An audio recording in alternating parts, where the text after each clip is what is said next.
આ આપણી જીવનસાથીની 1, 2 અને 3 નંબરની ચેનલ છે. એને સબસ્ક્રાઈબ ન કરી તો સબસ્ક્રાઈબ કરો અને શેર કરો. હેલો. હેલો. હા, જય માતાજી, જય શ્રી કૃષ્ણ. જય માતાજી, જય શ્રી કૃષ્ણ. હા, હમણાં તમારો વિડીયો દેખતો હતો એટલે મેં કહું કે મીન્સ તમે પ્રોપર ગુજરાત છો કે મીન્સ આપણે કઈ બાજુ એમ? હા, અમરેલી જિલ્લો. અમરેલી. સરસ સરસ. એટલે મેં કોઈ વિડીયો દેખ્યો એટલે મેં કહું એટલે આપણે મીન્સ કે તમારે મીન્સ બ્રાન્ચમાં મીન્સ વર્ક કરો છો કે મીન્સ કેવી હોય છે બેઝિકલી સિસ્ટમ તમારે? એટલે હું સમજો નહીં, કઈ બ્રાન્ચ? એટલે આપણે મેરેજની આપણે મીન્સ પોતાની તમારી ઓફિસ કઈ રીતે મીન્સ હોય છે મીન્સ બેઝિકલી? ઓફિસ હોવી જોઈએ એમ. એમ નહીં, એટલે તમે આ વર્ક કરો છો બરાબર, આ મેરેજ રિલેટેડ. મેં હમણાં યુટ્યુબ પર તમારા વિડીયો ખાસા બધા 2-3 દેખ્યા એટલે ખાસું બધું ઇન્સ્પાયર્ડ થયો મીન્સ એટલે એમને કેવી રીતે મીન્સ આપણે છોકરીની મીન્સ સપોઝ ઇન્કવાયરી મીન્સ કેવી રીતે મીન્સ આવતી હોય છે મીન્સ મારા માટે ઇન્કવાયરી કરવી છે. હું M.Com કમ્પ્લીટ છું, કડવા પટેલ છું, માણસા ગાંધીનગરથી હું બિલોંગ કરું છું. એમ. હમ. બરાબર. શું નામ તમારું? ધ્રુપલ મણીલાલ પટેલ. ધ્રુપદ મણીલાલ પટેલ. હા. અને શું ક્યાં સુધી અભ્યાસ કર્યો તમે? M.Com complete. CS executive group મારે થોડોક માર્ક્સ માટે રહી ગયું. M.Com કરેલું છે. હા. M.Com કમ્પ્લીટ છે ઇંગ્લિશ મીડિયમમાં. અને ઇંગ્લિશમાં. CS પબ્લિક સેક્રેટરી ગ્રુપ મારે થોડુંક માર્ક્સ માટે મારે કટ ઓફમાં રહી ગયેલું એટલે બરાબર. એક પ્લેટ. બરાબર. રહેવાનું ક્યાં? માણસા? હા, માણસા. મારા ફાધરનું નેટિવ બીકોઝ આમાં કેવું છે સર કે મારા મધર ગવર્મેન્ટ સર્વન્ટ હતા, ગવર્મેન્ટ જોબ કરતા હતા એટલે મને અહીંયા રાખ્યો. બટ મારા ફાધર તો બેઝિકલી મારા માણસા ખેતીવાડી છે, મારે 14 વીઘા જમીન છે એટલે ત્યાં અમારે માણસા છે, પોતાનો બંગલો ત્યાં જ છે મીન્સ. કેટલા વીઘા જમીન છે? 14 વીઘા જમીન છે. એમાં 7 વીઘા મારા અંકલની છે અને 7 વીઘા મારા ફાધરની. 7 વીઘા છે. હવે તમને યા. આ વાત કરી દઉં, આપણે કોઈ ઓફિસ નથી. આપણે તો હા તમે હા. જે વાત કરો ને એ તમારો યા. બાયોડેટા જોઈએ તો ખ્યાલ આવી ગયો ને તમને? તમારી સાથે વાત યસ. કરી, તમે બે ત્રણ વ્યક્તિ સાંભળ્યા ને તમે? યસ, યુટ્યુબ પર મેં સાંભળે. યસ યસ હા, બસ. ડેફિનેટલી. એટલે આપણે તમારી સાથે જે હું વાતચીત કરીશ ને એ પણ હું યુટ્યુબમાં મેલીશ અને એમાં હમ તમારો નંબર જે આવ્યો ને એ નંબર પણ મેલીશ. એટલે કોઈને હમ હમ. તમારો બાયોડેટા ગમી જાય તો તમારો ડાયરેક્ટ સંપર્ક કરે. બરાબર. અને કા મારો સંપર્ક કરે તો હું તમારો સંપર્ક કરાવું. 2 માંથી એક થાય. બસ. આ હું જેવી રીતે બાયોડેટા WhatsAppમાં મેલતા હતા લોકો, એની જગ્યાએ હમ. આપણે નવો ટ્રેન્ડ શરૂ કર્યો યુટ્યુબમાં મેલવાનો. Yes yes. WhatsAppમાં ગ્રુપ પૂરતું સીમિત રહે. આપણે આ યુટ્યુબમાં આખું ગુજરાત જોતું હોય. યસ, એટલે એમાંથી કોઈક ને કોઈક તો મીન્સ મેળ પડી જ જાય. મેળ ચાન્સીસ પોસિબિલિટી રહે. હા, બસ આપણો આ કોન્સેપ્ટ છે. એટલે એ તો ખ્યાલ આવી ગયો ને તમને ટૂંકામાં? Yes yes definitely. એટલે હા હું શું કહું છું સર હા કે સેકન્ડ થિંગ કે આપણે આમાં કેવું હોય છે કે મીન્સ આપણે છોકરી મારે છે ને કે બેઝિકલી કેવું છે અમારે બધી રીતે ફાઇનાન્શિયલી સુખી છીએ બરાબર. એટલે હા સેકન્ડ થિંગ કરેક્શન કરવા માંગુ છું કે આપણે સામે મીન્સ પાત્ર મીન્સ થોડુંક ફાઇનાન્શિયલી થોડુંક એ હશે ને તો પણ આપણે કઈ વાંધો નહીં. આમ છોકરીઓ થોડીક આમ રિપ્યુટેડ ખાય હોવી જોઈએ બરાબર કે નહીં? ભલે ફાઇનાન્શિયલી નહીં હોય ને આમ થોડુંક જે મૂકશે અને હમ રાજુ સુધી વધારી લઈશું પણ આપણે રિપ્યુટેડ હોવી જોઈએ બરાબર કે નહીં? હમ કારણ હમ ફ્યુચરમાં કોઈ પ્રોબ્લેમ ના થાય. એટલે તમારું એમ કહેવાનું છે કે અમે તો હમ. ફાઈનાન્શિયલી અમીર છે એટલે પૈસા વાળા છે, પણ બરાબર. ગરીબ ઘરની તો છોકરી છે તો વાંધો નથી અમને, એમ જ ને? હા. પછી જે નસીબમાં આવશે એટલે મીન્સ જે ભલે ફાઇનાન્શિયલી સામે હશે પણ નહીં હોય ને એક સમય મીન્સ એક થોડુંક આમ લેસ હશે તો પણ આમ તો આપણે અમે તો એક્સેપ્ટ કરી તો લઈશું. પણ ચલાવી લેશો. હા, બરાબર. એ સમજાઈ ગયું આખું. બરાબર. હા. પછી તમારી ઉંમર કેટલી થઈ? મારે અત્યારે 33 પૂરા થઈને 34મું રનિંગ છે સર. બરાબર. 30 પછી સીધું 34? 3 વર્ષ વીએ હા ગયા પછી? હા 33 કેમ કે મામાને કારણે મારે થોડુંક ડિલે થઈ ગયું હતું ડિસિઝન.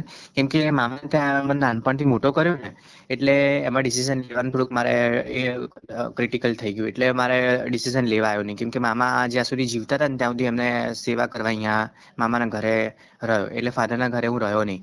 હમ તો એક મેઇન એ રીઝનથી મારું થોડુંક આ ડિલેશન આવી ગયું છે.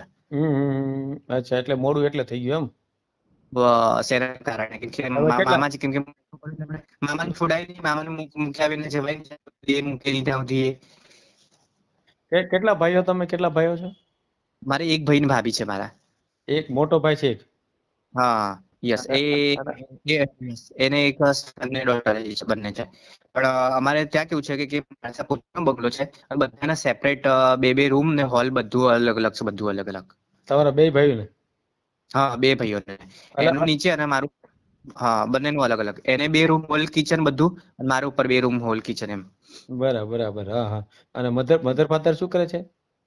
ફાધર મારે ખેતીવાડી એમને પ્રોફેશન છે, અને મધર ગવર્મેન્ટ હતા. એ ફર્સ્ટ સ્ટાન્ડર્ડમાં હું તો એક્સપાયર થઈ ગયા મારા મધર. અચ્છા, ગુજરી ક્યાંય ગવર્મેન્ટ સર્વન્ટ હતા? ના, યસ, ગવર્મેન્ટ જોબ હતા, અને એના પેન્શન પર હું અત્યાર સુધી એમકોમ સુધી ગ્રાન્ડ મધર મને સ્ટડી કરાવે છે. એમને તો એમનું પેન્શન આવતું છે ને તમારા ફાધર ને? હા, મારા મધર નું.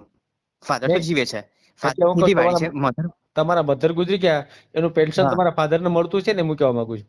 હા હા હા, યુ આર એબ્સોલ્યુટલી રાઈટ. આમાં કેવું છે, હું તમને શું કહું હમ કે અમે બંને અહીંયા રહ્યા મારા મોસાળમાં, બરાબર.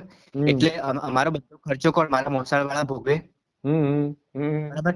એટલે મારા ગ્રાન્ડ મધરે ગાંધીનગર અરજી કરી, અને એમણે ત્યાંથી લડી, અને અહીંયા આ છોકરાઓનો ખર્ચો કેવી રીતે બધો એજ્યુકેશન બધું કરીશું. મારા હમ ફાધર ફાઇનાન્શિયલી એ વખતે એમને બેક નતા કરતા, કે ભાઈ અહીંયા અમારી સાથે રહે તો જ અમે સપોર્ટ કરીએ, અદરવાઇઝ ત્યાં રહેશે તો અમે એક રૂપિયો પણ નહીં આપીએ એમ. એટલે હમ મારા ગ્રાન્ડ પર્પઝ હતું કે ગામડામાં રહેતા છોકરાઓનું શું ફ્યુચર રહેશે એમ. એટલે હમ એ પર્પઝથી એમને મારા ગ્રાન્ડ મધર અહીંયા લઈને આવ્યા, એટલે પછી પેન્શન અહીંયા ટ્રાન્સફર કરાવી દીધું. એટલે અમે પેન્શન થી મોટા કર્યા.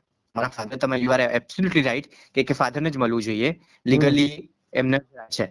મારા ગ્રાન્ડ મધર ત્યાંથી લડી, અને કે ભાઈ આ છોકરાઓ કેવી રીતે મોટા થશે એમ. એટલે એ અમને બેને એ સ્ટડી કરાવ્યું એમ. અચ્છા, તો પેન્શન કોના ખાતામાં આવે ત્યારે?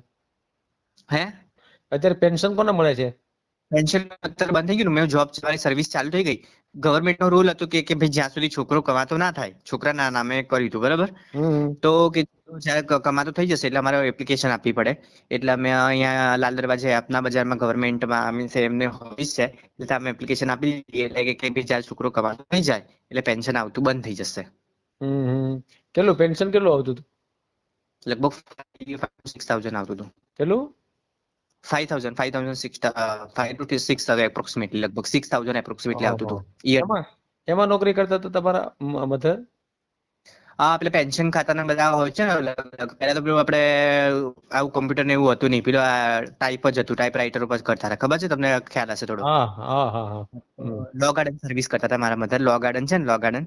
હમ હમ યસ, મારા મધર ત્યાં સર્વિસ કરતા હતા. બરાબર બરાબર બરાબર. તો હવે તમારા ફાધર ને તો પેન્શન નથી મળતું એમ થયું ને, એનો મતલબ? યસ યસ, બીકોઝ એ અમારા પાસે બધું એજ્યુકેશન ને બધું મોટા કર્યા, બધું ખર્ચા પાણી બધું એના પાછળ વપરાઈ ગયું ને. અચ્છા, સમજાઈ ગયું. ઠીક, તમે તમારા મોસાળમાં મોટા થયા છો એમ ને? હા. એટલે બરાબર. મારા તો એને ફાધર તમે કમાતા થઈ ગયા. અત્યારે કેટલું કમાવો છો તમે?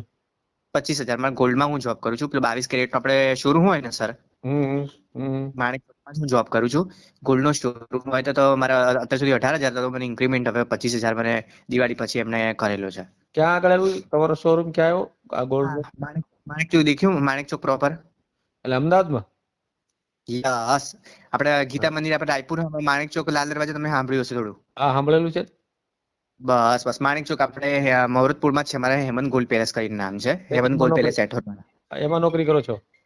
યસ યસ, હા, ડેફિનેટલી. હવે હું બરાબર. મારા ફાધર શિફ્ટ ત્યાં થવાનો છું, બરાબર. કે એટલે મારા પ્રોપર, કેમ કે મારા ફાધર ને એવી કન્ડિશન છે કે ભાઈ જ્યાં સુધી જીવશે કે ત્યાં સુધી આપણે અહીંયા રહેવું, પછી અધરવાઇઝ મારો જો જેવી ઈચ્છા હશે તો મને એવી રીતે ભાગ કરીને એ જ્યારે એમની ડેથ થશે તે હા. પ્રમાણે, એ કન્ડિશન પ્રમાણે કે તમારે અમદાવાદ લેવું તો અમદાવાદ ને એવી રીતે એ કન્ડિશન પર રહેશે. બાકી અધરવાઇઝ તો મારા અહીંયા હતા ત્યાં એ લોકો બે રૂમ હોલ ને કિચન બધું કરી દીધું છે.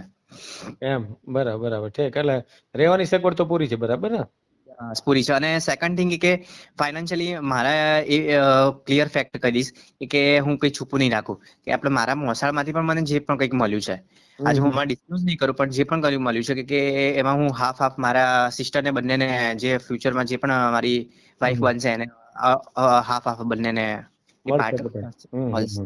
અને બરાબર. સેકન્ડ પ્રોપર્ટી તો લેવાની એક એમ છે જ, જો ઠાકોરજી કૃપા કરે તો એક સેકન્ડ પ્રોપર્ટી પણ એક બુક લેવી છે એમ. એમ. તો જો હા.